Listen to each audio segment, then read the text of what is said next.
M.O.D.O.K is Marvel meets Robot Chicken. As you probably expect, the 10-part stop-motion series is filled with jokes and visual gags, but you may be surprised to learn it's a great character drama too. Do you know what M.O.D.O.K stands for? Mental Organism Designed Only. Or killing.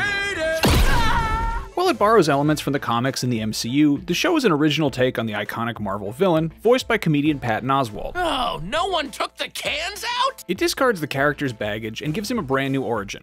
In the comics, M.O.D.O.K was originally George Tarleton, a regular-sized human who was experimented on and turned into a huge-headed, tiny-limbed murder machine in a floating chair, whose name stood for Mental Organism Designed Only for Killing. But in the show, M.O.D.O.K has always been M.O.D.O.K, and that's about all the explanation you get. M.O.D.O.K is the leader of A.I.M, or Advanced Idea Mechanics, a factory of supervillainy run by henchmen in yellow hazmat suits.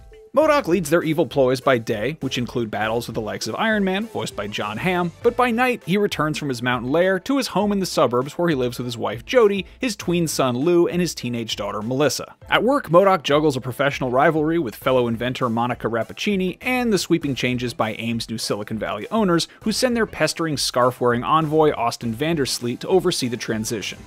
At home, M.O.D.O.K remains consumed by his mustache-twirling desire to turn the world into a M.O.D.O.K-themed utopia. His goofy plan may be supervillainy 101, but it leaves him with little time for his family.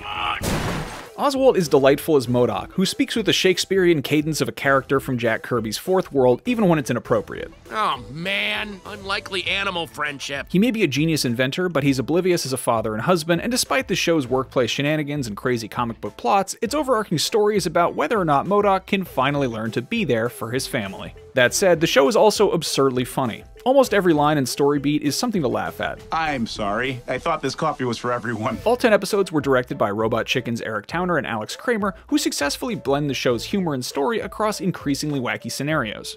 The episode's goofy titles all sound like M.O.D.O.K's proclamations, like "What menace doth the mailman deliver?" and "Tales from the Great Bar Mitzvah War," the latter of which is about Lou's upcoming bar mitzvah, since M.O.D.O.K is Jewish in the series, which leads to plenty of culturally specific gags and a touching father story as well.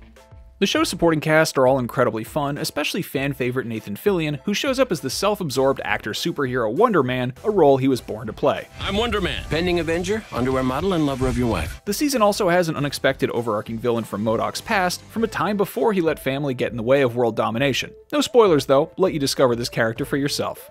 Stupid Buddy Studios, the animators behind Robot Chicken, layer a stunning amount of detail into every frame, and they even give the show a handheld quality that you don't normally see in stop-motion productions.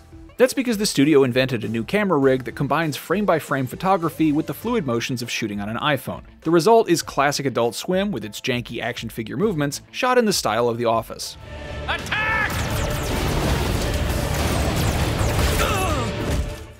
A farce with a beating heart, M.O.D.O.K pulls from some ridiculous corners of Marvel lore. It's Marvel parodying Marvel without the shared universe oversight, and the result is a fun family story that leaves off in a surprisingly emotional place. It wouldn't be a stretch to call it the best Marvel series of 2021 so far. For more on the world of Marvel entertainment, be sure to check out our full season reviews of The Falcon and the Winter Soldier and WandaVision, and for everything else, be sure to follow and subscribe to IGN wherever you like to watch.